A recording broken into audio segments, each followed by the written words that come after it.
The real reason Francis Ngannou left the UFC. Cameroonian French Francis Ngannou has left the UFC now that his contract is over. Saturday, UFC President Dana White said that the former UFC heavyweight champion turned down a contract that would have made him the best paid heavyweight fighter in UFC history. This was shocking news. "We offered Ngannou a deal that would make him the highest paid heavyweight of all time," said White in a press conference. "He turned it down. We're going to release him from his contract. He can go wherever he wants and do whatever he wants." White also said that Ngannou had been talking about a new deal for 2 years and that he was going to fight John Jones, an American MMA fighter. "We can't continue to hold up the division to come to an agreement with this guy," White added. "We did everything we could to make the fight happen and give him the fight, but he's got it in his head that there's bigger opportunities outside the UFC with lesser opponents." How strange of someone to do that. Why would Francis Ngannou turn down more money than any other UFC heavyweight has ever been offered? We can only go by what the Predator has said in the past about UFC contracts until he makes a new one. Over the past few years, he has said a lot about how unfair the terms of his last UFC deal were.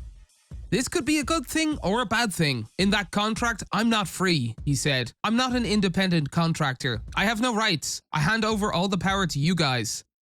I've seen in the past how you guys can utilize your power against me, and I don't want that." In a long interview on the MMA Hour, Ngannou talked in detail about his negotiations with the UFC that led to his almost unprecedented departure from the promotion as a champion. His response to UFC President Dana White's claim about his departure and his plans for the future as one of the most valuable free agents in MMA history. Ngannou is confident that he made the best decision when he decided to quit the UFC. He did say that if he were to return to the promotion, it would have to be on his terms, but he doesn't completely rule out the possibility. At this point, the terms might include the ability to obtain sponsors from outside the promotion, the possession of health insurance, and the presence of a fighter's agent at the negotiation table with the promotion. "I know that I did everything right," he said. "I don't have any regrets. I wouldn't do anything different if I had to do it again." According to Ngannou, the last time he heard from the UFC was a week earlier, when the organization informed him that the heavyweight division needed to move on.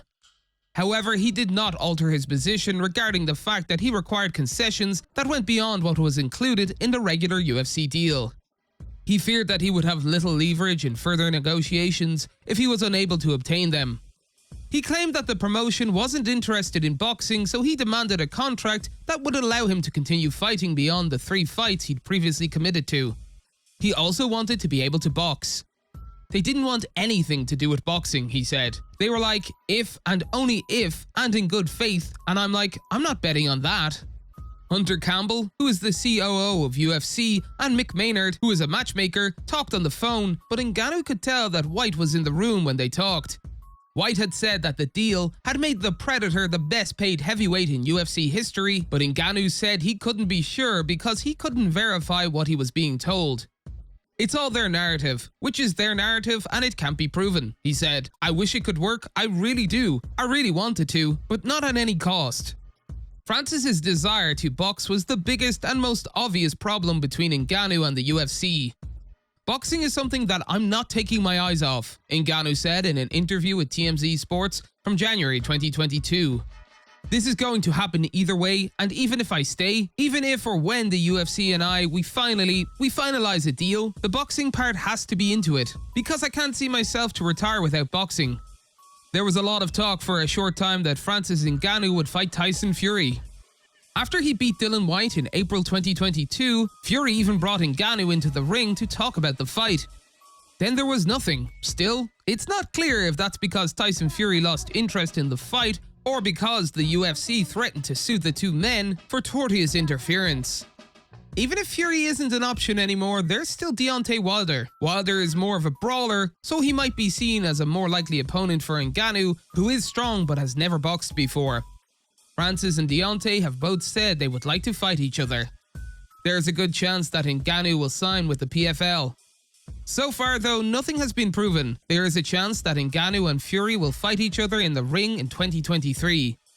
But for now, Fury is busy getting ready to fight Alexander Usyk. That's all for today. Thanks for watching, and we'll be sure to catch you all in the next one.